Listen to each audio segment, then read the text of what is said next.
Hello and welcome to Mr. Randy's Wine and Spirits. I am Mr. Randy and today we're going to be doing another brew review. If you're new to the channel, hello, welcome, come on in. All my returning viewers, you know what we do, so let's shake a leg, shall we? So today's brew review is going to be of the Shiner Premium. Yet another expression from Shiner coming out of Spetzel. That's going to be a reoccurring thing on the channel for all you new people. All my returning viewers, you know, it drives me absolutely nuts. No matter what I do, no matter how I prepare, there's always going to be something making noise as soon as I start recording. So we're going to go ahead and pour this first. See if I can get a little bit of a head on there. That's fine. Set you just off to the side and we'll take a little bottle tour, if you will. There's the neck. Just go take a little. So it is 12 fluid ounces for this bottle. 4.4% alcohol by volume. Shiner's original beer. So they said that this was the very first mash bill or recipe that they use. It's called Spetzel. I know what it looks like, but that's the proper pronunciation is Spetzel. Here in Shiner, Texas. Sorry, I didn't mean to rock you like that. So yeah, Shiner, Texas, 77984. If I can get you back in frame. Let's take a look at the backside. You like looking at the backside. Independent to the last drop. There's always a lot of real estate for that government warning. So this is a single from my local HEB. They have like an end cap, and most of them they have an end cap where they take like 6 packs or 18 packs and they just basically break them open. They put them on the shelf and you can just buy one at a time. Of course, buying them one at a time brings the price above they will as single as you would if you got it in a 6-pack or more. So I paid just over $2 out the door for this. I think it was like $2.15, taxes and everything like that out the door. Let's go ahead and excuse me, it's very light. Much lighter than what I'm used to from Shiner. Let's go ahead and get onto the nose. It's got a very light hops based smell. Wait, that's not even the right, that's not the right one. Where's this one? Is this one it? This is it. Shiner Premium Beer. They say they use Bohemian style golden lager. It is a Bohemian style golden lager. They use European hops and their signature 2-row malt. Transparency time. I know I've said this before. I should look that up and see exactly what that means. 2-row malt. So it has a 13 on the International Bitterness Units rating. 13. 140 calories and 12 grams of carbs. Didn't say whether it was the 12 ounce or the 16, but it doesn't matter because this one does say it's 12. So hopefully we'll just go along with the ideology that that's what it is for. So this was the original beer from Shiner back in 1909. 4.4% alcohol by volume. Let's go ahead and get on the palate.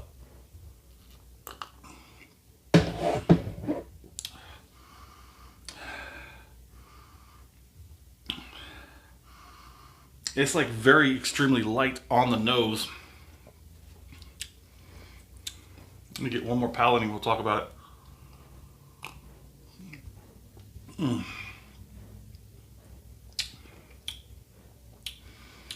Not too bad. Have a try. Here, have it. Well, I'll tell you this. It's considerably better than a few of their other expressions I've had, including their non-alcoholic. It's very light, but I'd say there's more flavor on the palate than there is aromas on the nose.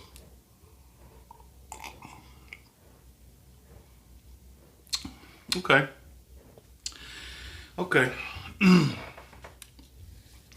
If I had to rank this in the top 5 of the Shiner, my top selection would be that black, that Shiner black would be my number one.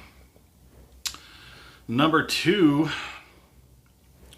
I'm scrambling to get that number two in my head, but this would probably come in as number five, unless you wanted to discount the flavor one they have, the peach and the prickly pear. Those are very interesting beers that they have. That peach is, it's really peachy. It's if you love peaches and you love beer, you should probably try that one if you can find it. The prickly pear is quite interesting as well. I'm blanking on that other one, that number two spot. Excuse me.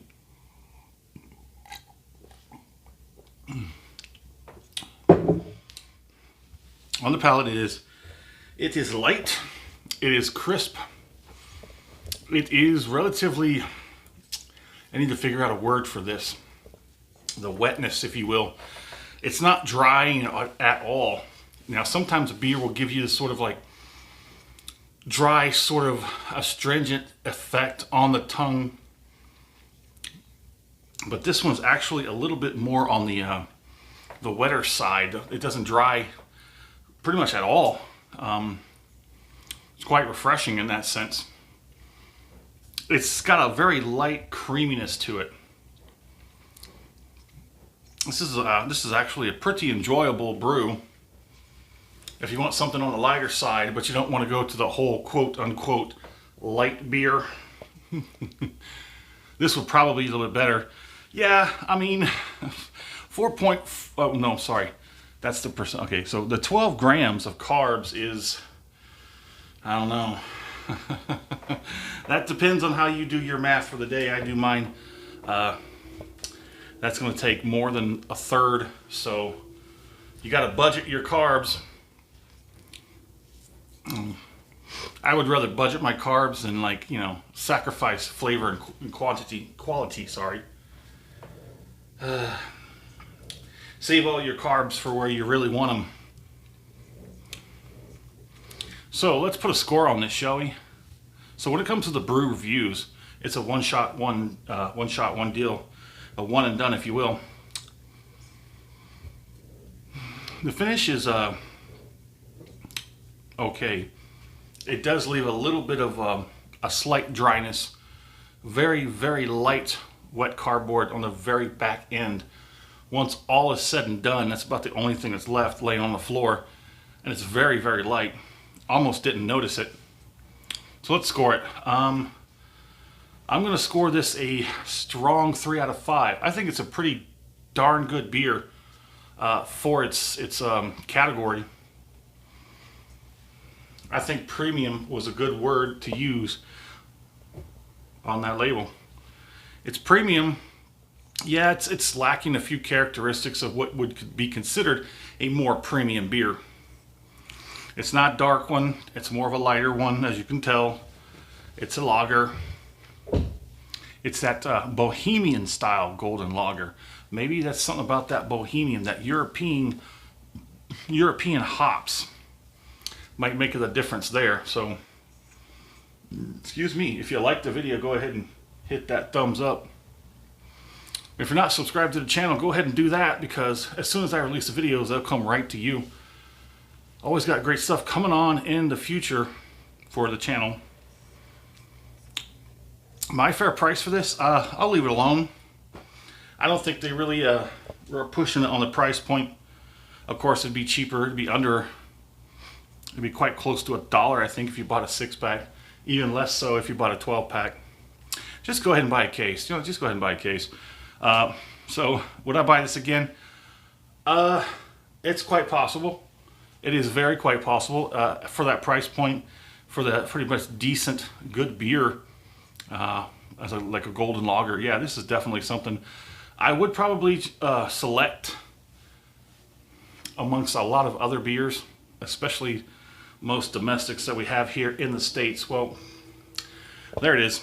In the comment section, let me know where you're at, what you're drinking, what's going on in the world of libations around you, and have you tried the Shiner?